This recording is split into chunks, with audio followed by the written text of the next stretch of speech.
Good morning, students. Today, the topic which we are going to discuss is teacher student relations.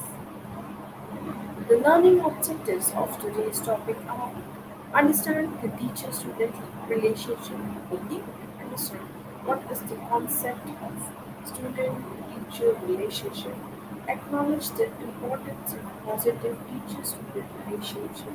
We will be able to acknowledge that this is the importance of positive teacher-student relations.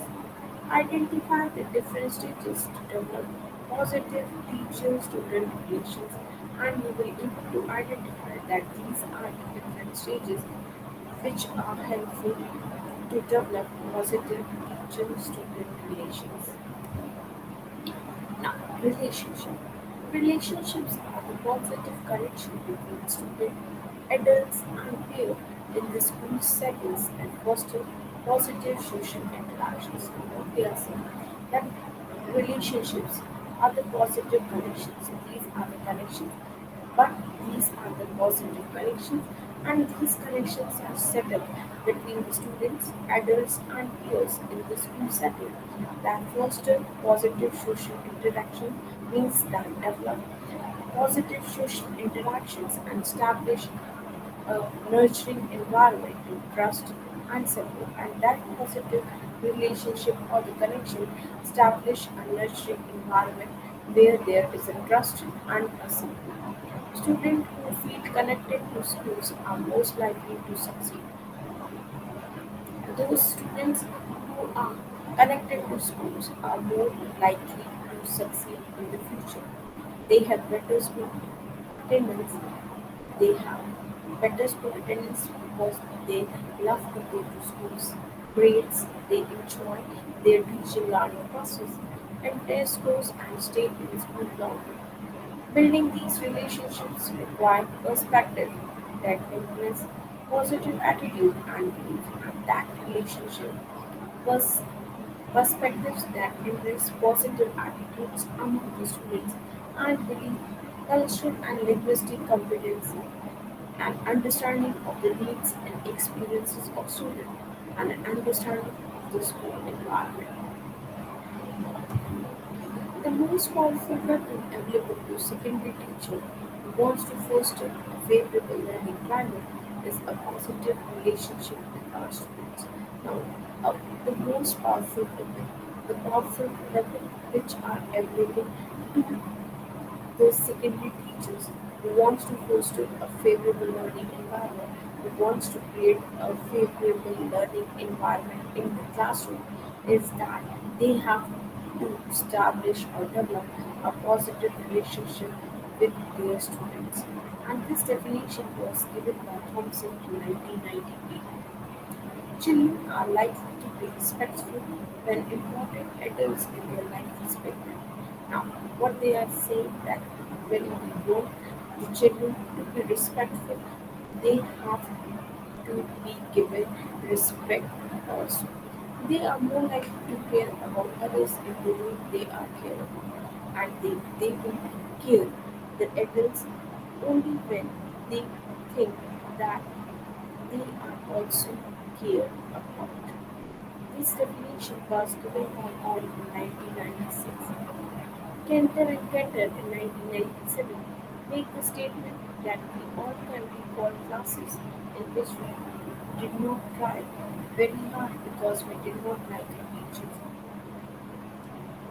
What they are saying that if there is not a positive relation, a strong relation between a student and a teacher, in that class we have to try very hard. They should remind us how important it is to have a strong positive relationship with our students. And that's why he is saying that the most important thing is that we have a strong relationship, and that relationship should be a positive relationship with our students. Lazaro states that students will reset rules and procedures along with the consequent discrepancies actions if the foundation of good relationship is lacking. Now what they are saying that the students are indulged in indisciplinary actions if the foundation of a good relationship between a student and a teacher is lacking. He goes on to assert that relationships are perhaps more important at the elementary and junior higher levels than at the high school level.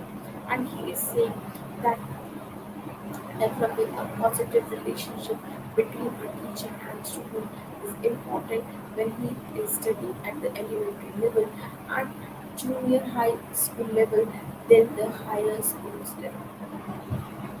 Strategies to develop positive teacher-student relations. Positive teacher-student relation should be the largest portion of our discipline plan.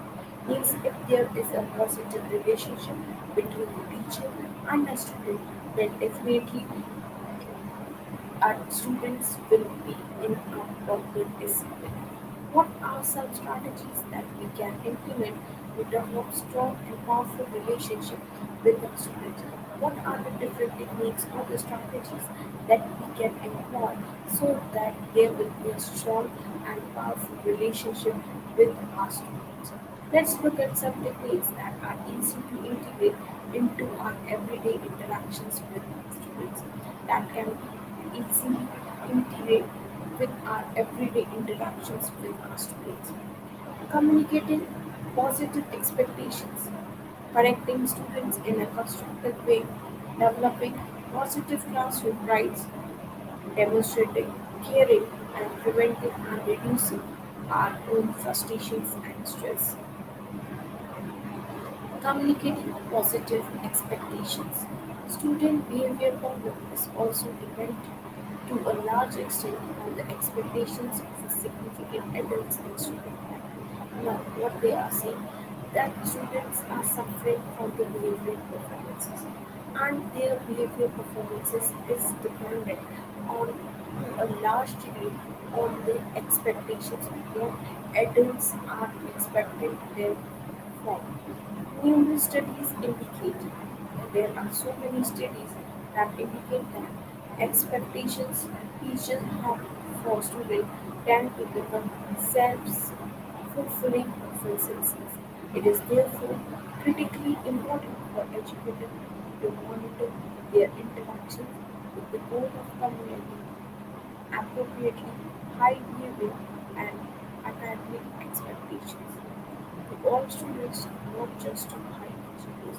So we have to maintain a positive attitude towards all the students, and our concern should not only the students which are high achievers or those who are achieving high. There are several techniques that can be used to achieve this goal. All students equally means we should consider all the students as equal. When we call on students, there are several things we keep in mind. When we call on students, there are several things that to be keep in mind of a teacher. First of all, we must monitor the equitability of response opportunities means every student should be given an equal opportunity to respond.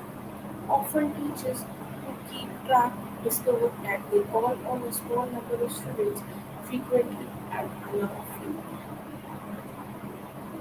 It is easily discovered that some small numbers of students frequently and allowing few means teachers are focusing only on few students. If any chances of students for whom they have no expectations to pass, when we fail to recognize particular students, we can communicate a low level of confidence in their abilities. Individual studies may tune out and believe that we do not expect they will be able to answer our questions. We believe that these type of questions will not be answered by the students who are having low achievement. This message is compounded when the students see other being called on regularly and students see that these students are always being called regularly. It is important that we monitor ourselves to be certain that we are providing all of our students with response opportunity. Means all the students are being given an equal opportunity to respond. Putting a check by the name of each student we call on during class discussion is an excellent way to quickly determine whether we are being equipped or not.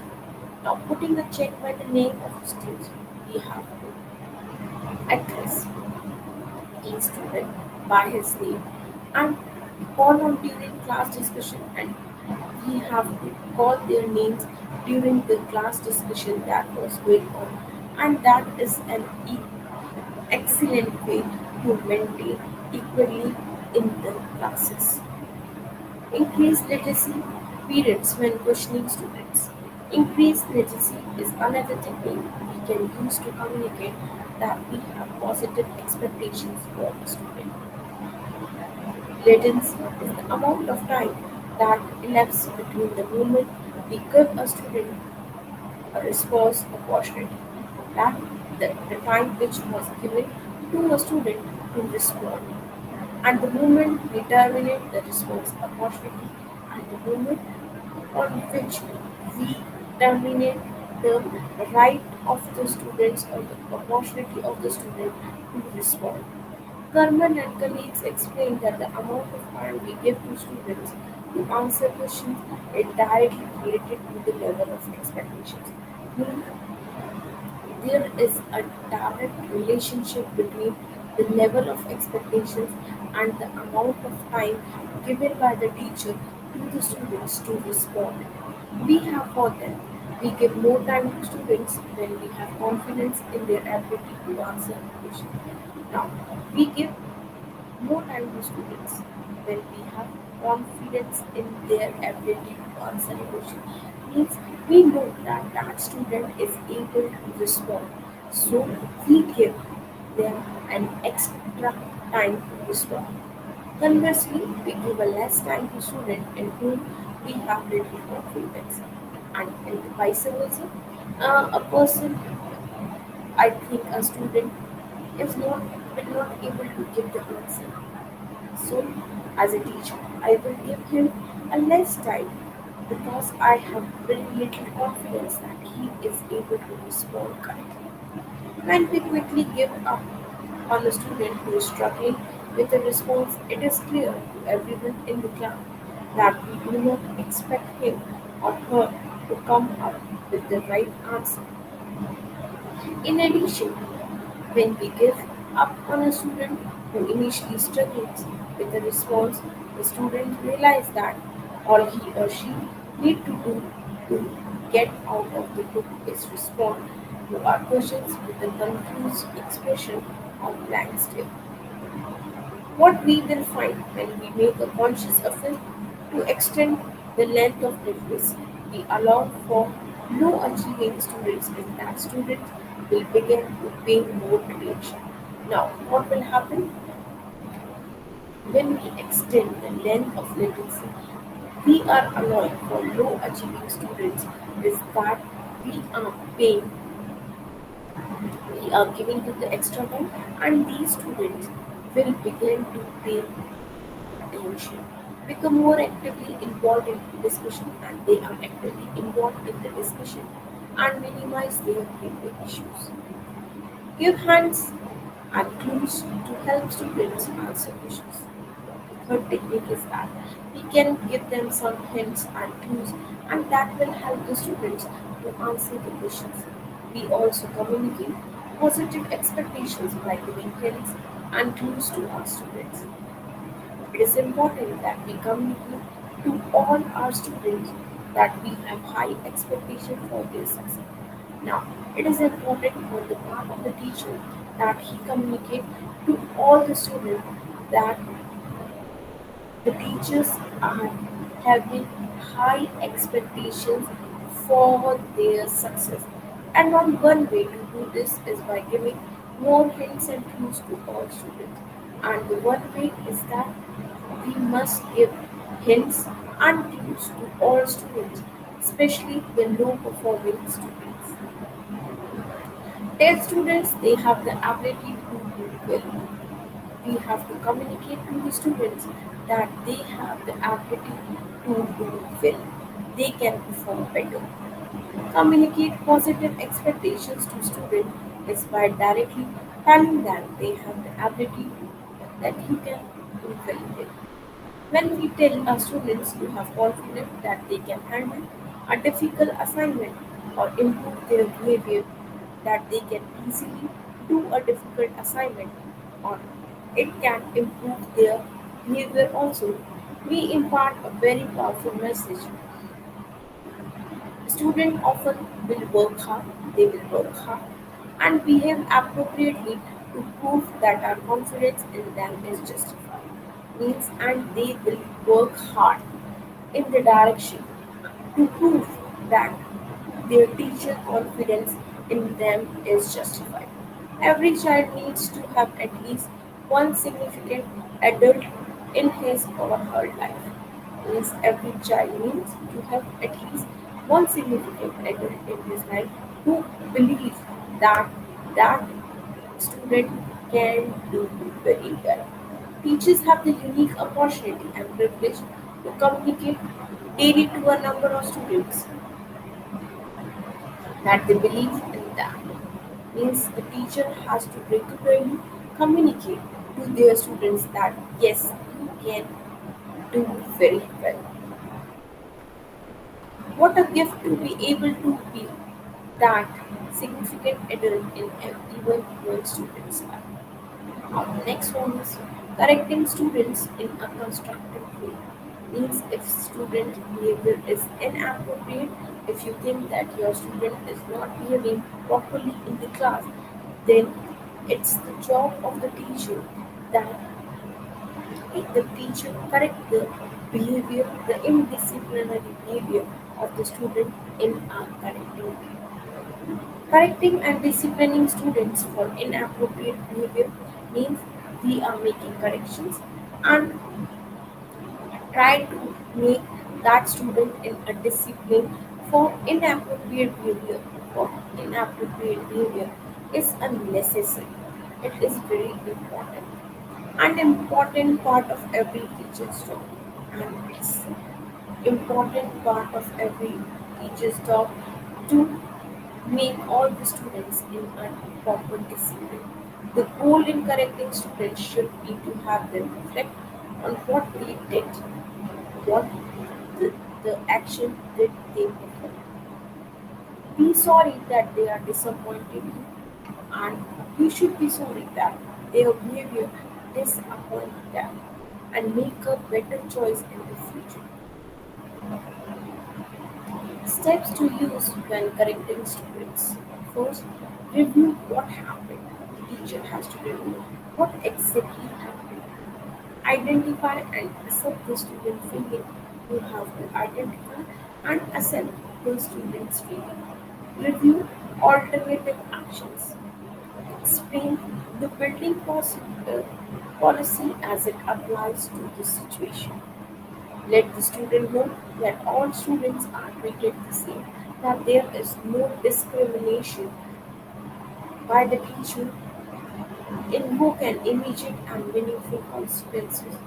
Let the student know teacher are disappointed that you have to invoke a consequences to this or one action.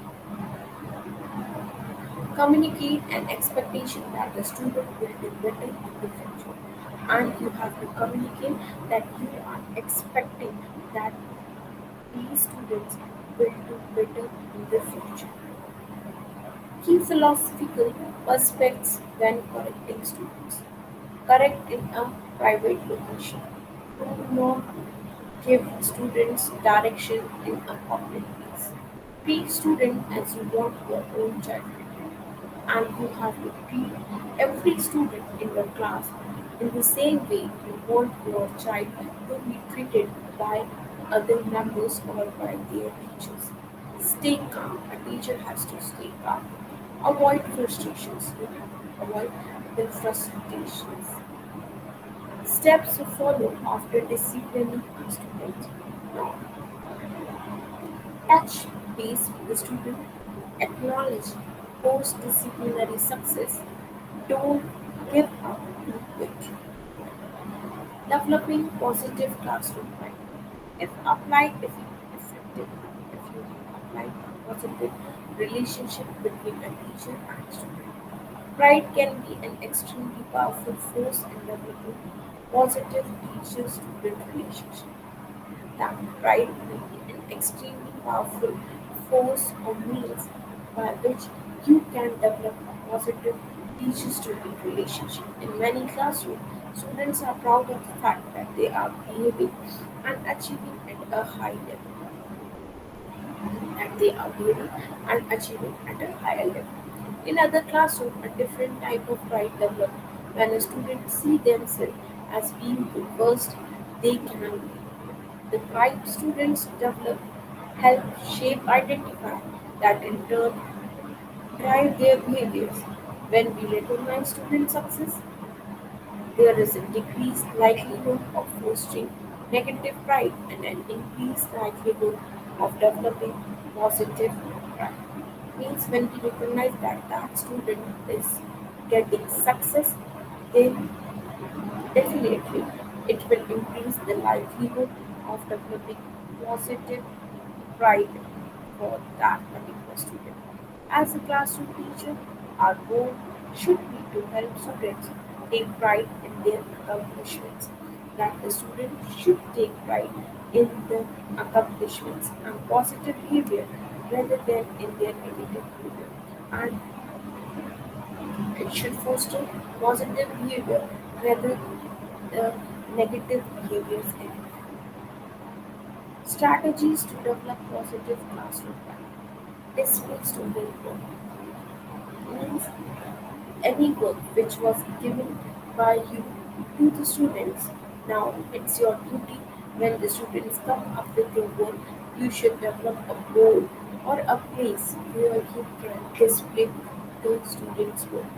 Positive reinforce students verbally means you should give positive reinforcement to the students verbally, show off the class achievement. And now, next is that you have to show what the achievements of the classes are. Speak to the accomplishment of all our students. Be sincere in your pride in our students. Look for opportunities for students to be proud in all areas. You have to give the opportunities to the students so that they will feel proud in all areas. Develop parental pride in students' accomplishment. Develop pride in improvement in addition to pride in excellence. Demonstrating care. Demonstrating caring is one of the most powerful ways to build positive relationship with our students. That you care for the students, and this is a powerful means with which you can develop a positive relationship with your students. When our action and words communicate that we sincerely care for our students, means the action of the teacher and the words and the verbal things which the teacher is communicating to the students, that we sincerely care for students, it will definitely develop their positive relationship among them. They are more likely to want to perform well for you. They will try that they has to perform well for your teachers only and enjoy coming to school, and they will enjoy coming to school. Caring also fosters a preventive approach to discipline. If you think that your students think that the teachers are caring for the students, then it will develop a preventive approach to discipline, that all the students will be in discipline, they will not involve in indisciplinary activities. As students who feel cared for are more likely to want to please you by complying with wishes and policies. It is a tragedy when a student mistakenly believes that his teacher does not care for or like him, and It's a tragedy when a student thinks that his teacher did not care or did not like him.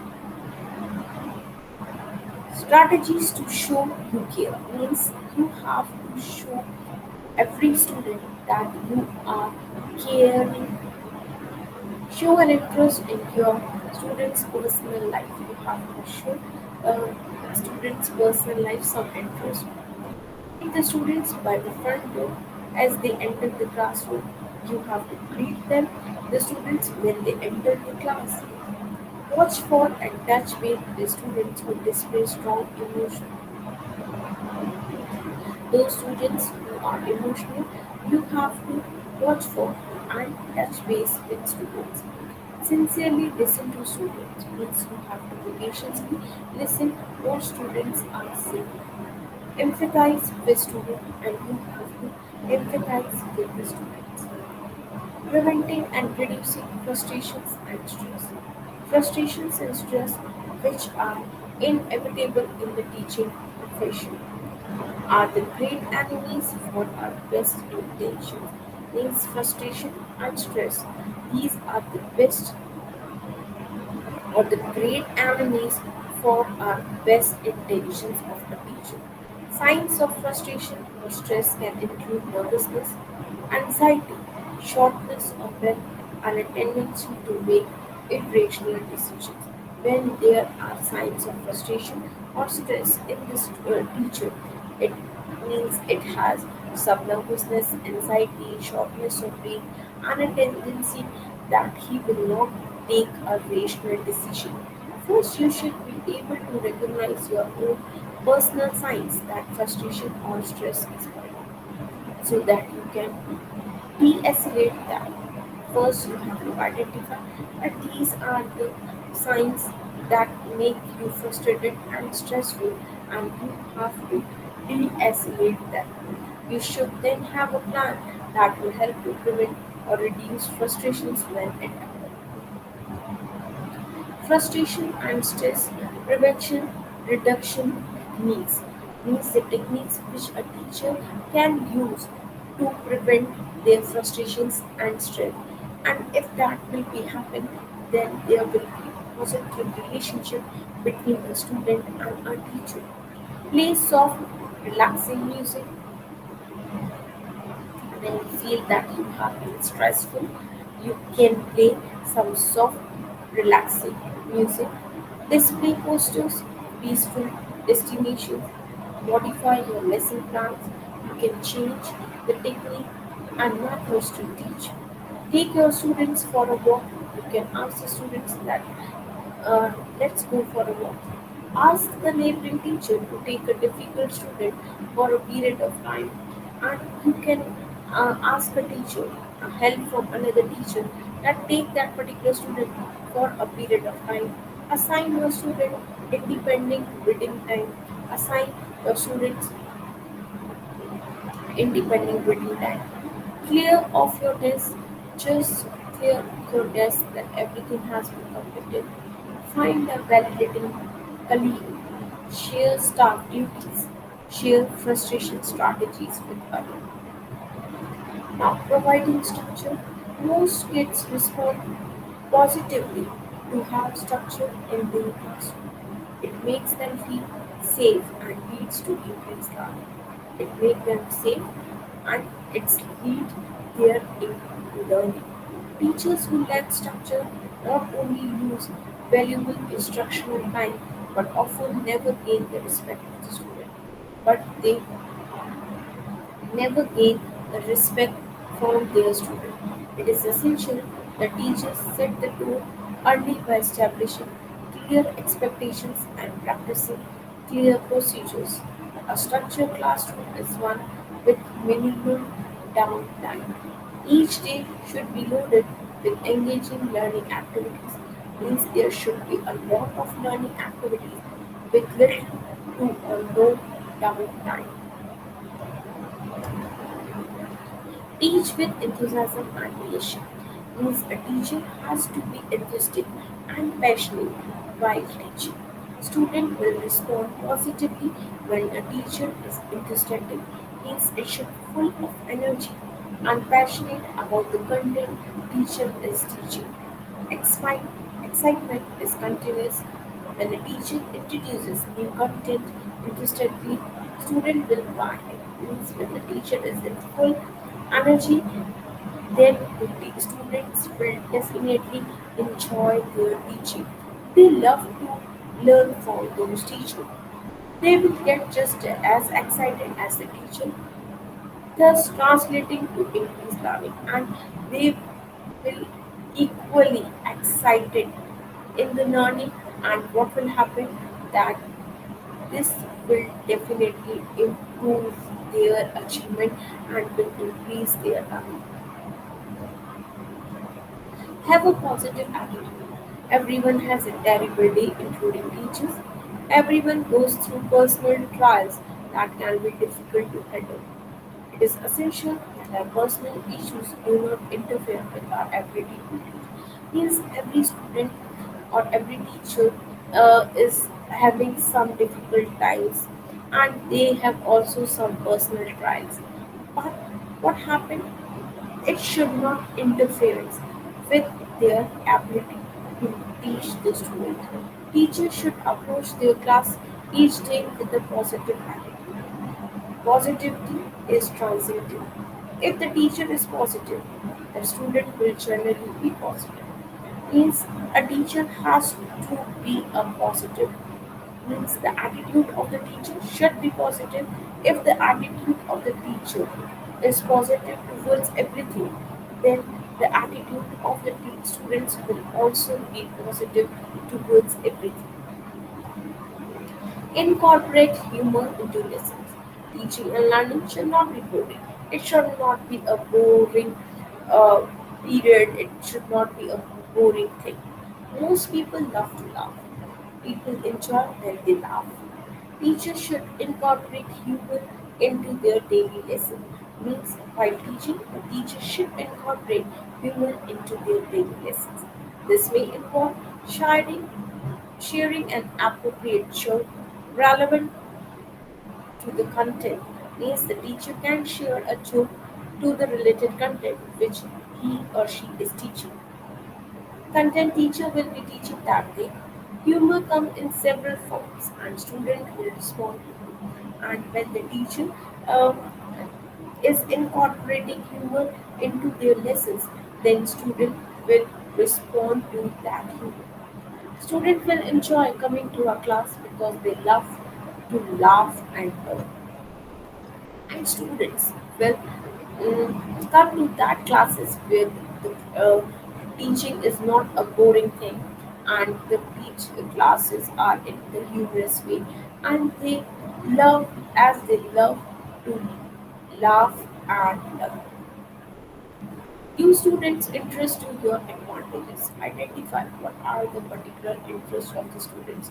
When you have identified that these students have interest in these particular areas, then take the advantages of their interest. Every student has a passion for something. Every student has a passion for something.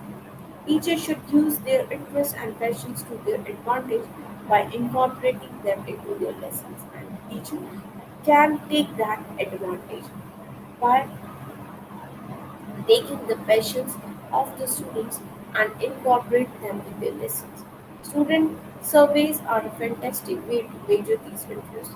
The teacher can conduct a survey to measure what are the interests of the students. Once teacher know what your class is interested in, once the teacher know that the class is interested in that area, you have to find creative ways to integrate it into your lessons.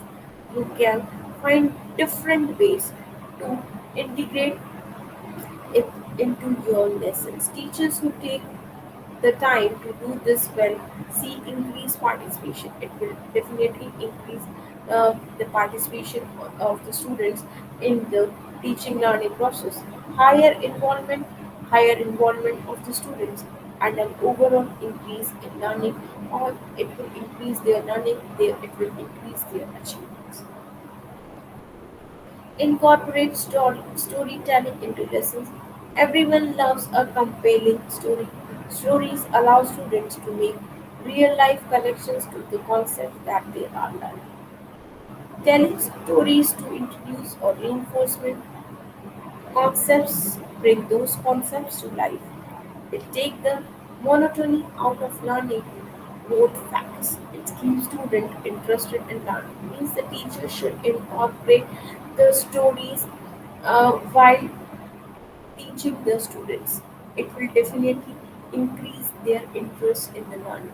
It is especially powerful when you can tell a personal story related to the concept being taught and which thing is better when you are teaching a concept and you incorporate a personal story related to the concept being taught, it will definitely increase the student of learning. A good story will allow students to make connections that they may not have made otherwise. Look for something to comment on.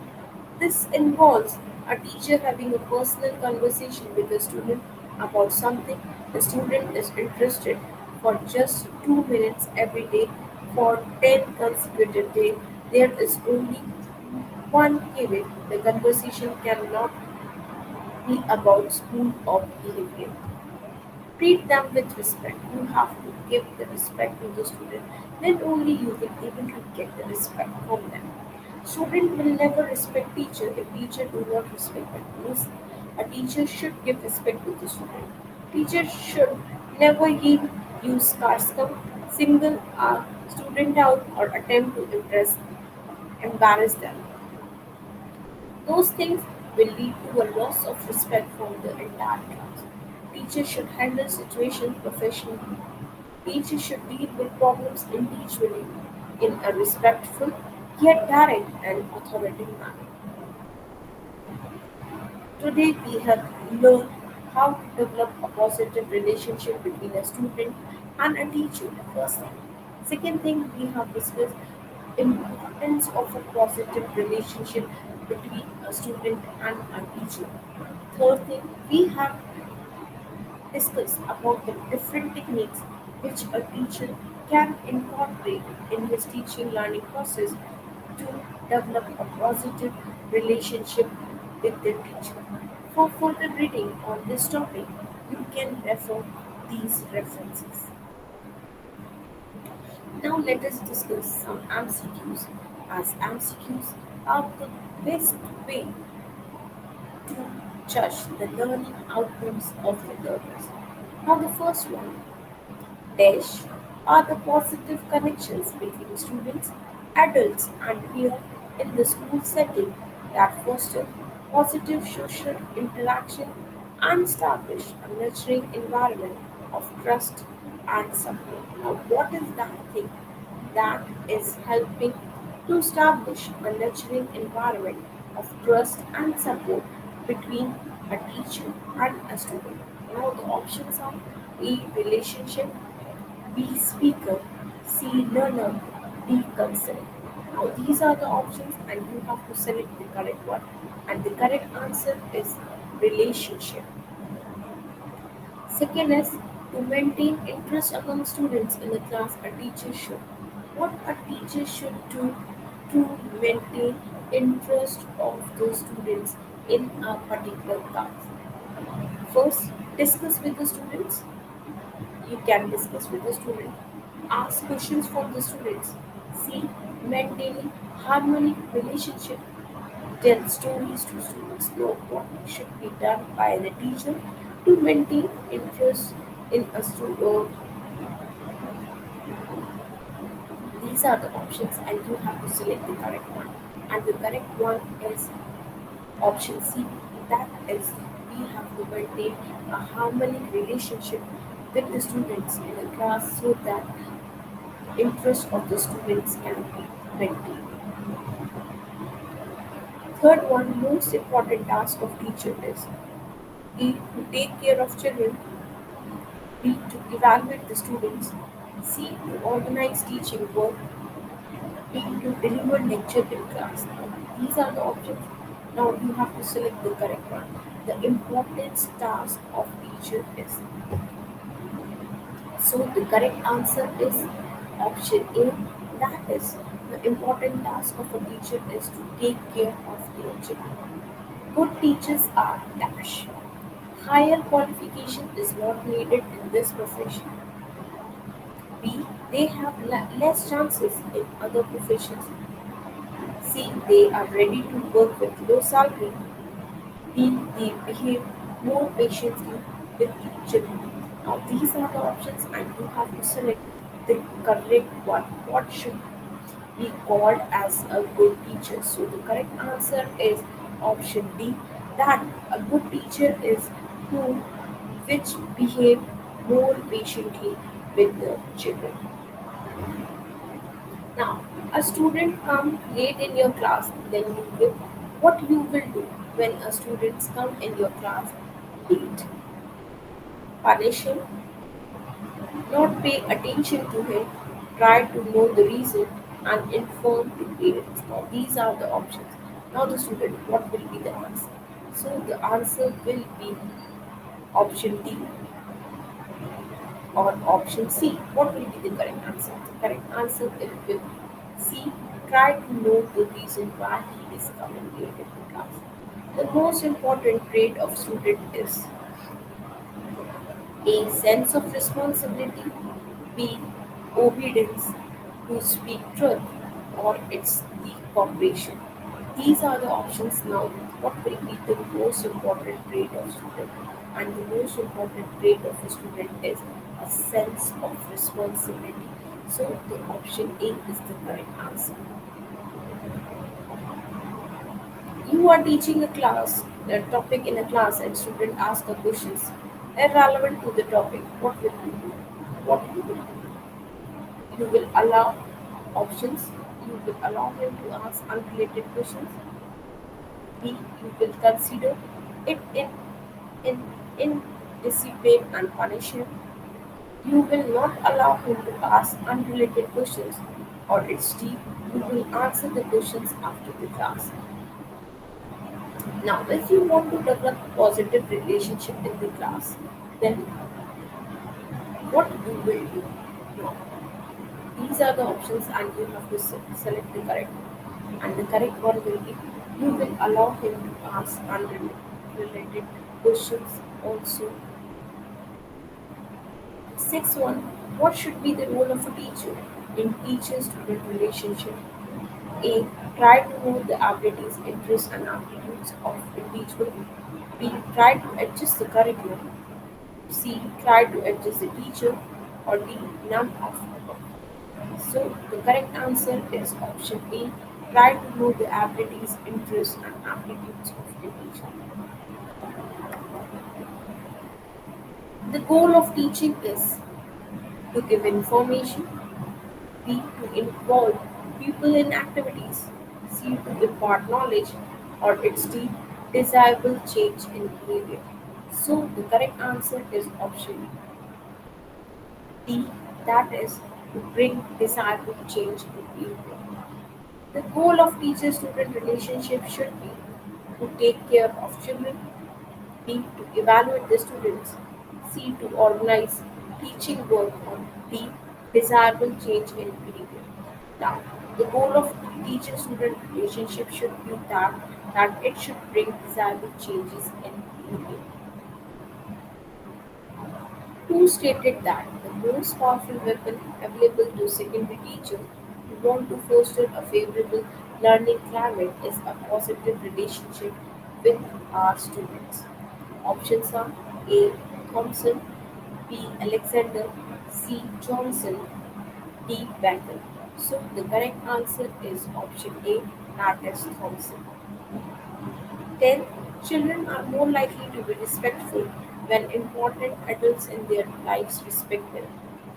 They are more likely to care about others if they know they are cared about. Who has given this definition?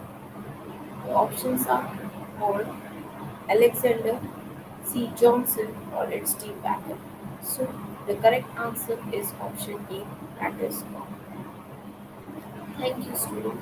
So, with this particular narration, you understand the concept of relationship, the concept of positive relationship between teacher and a student, how to foster a positive relationship between a student and a teacher, and what are the different techniques which you can employ or incorporate in your teaching learning process so that it will develop a positive relationship between a teacher and a student, and how a positive relationship will improve their achievements and their learning.